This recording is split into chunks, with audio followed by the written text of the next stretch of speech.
ನೀನು ಏನು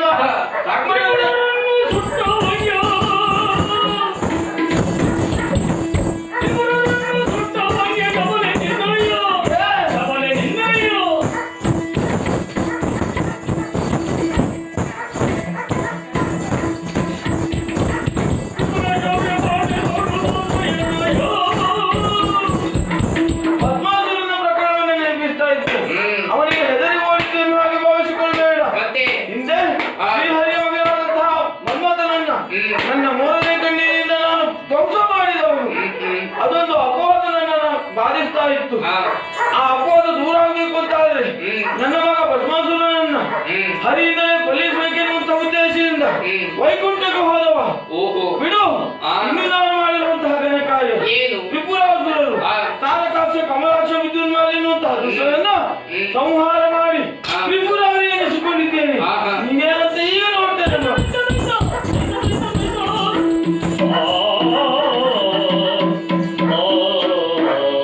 ಇದೇನಾಗಿ ಹೋಯಿತು?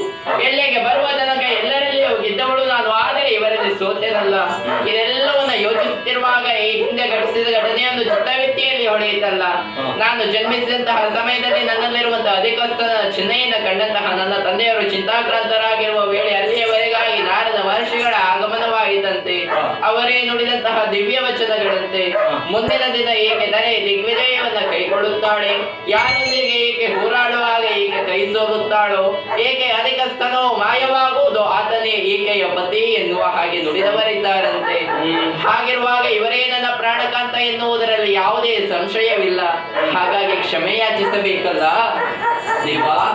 ಎದ್ದಿದಂತಹ ಶೂಲವನ್ನ ಕೆಳಗಿಳಿಸಿ ಅಬಲೆಯಾದ ನನ್ನನ್ನು ಕ್ಷಮಿಸಿ ಪ್ರಬಲರಾದ ತಾವು ಕರ ಹಿಡಿದು ಉತ್ತರಿಸಬೇಕು.